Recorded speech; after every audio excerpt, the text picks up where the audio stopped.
ଶୁଣ ମୋ ଭାଇ, ଆଖିର ପାଣି ଏ ହୃଦୟର କାହାଣୀ କେବଳ ମା ହିଁ ବୁଝିଥାଏ, ନହେଲେ ଆଉ କେହି ନାହିଁ। ହଁ,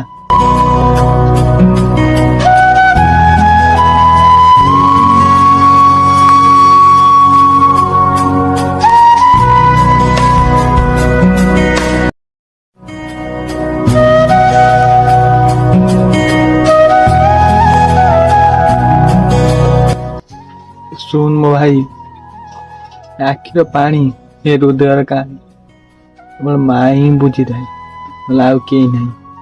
ହଁ।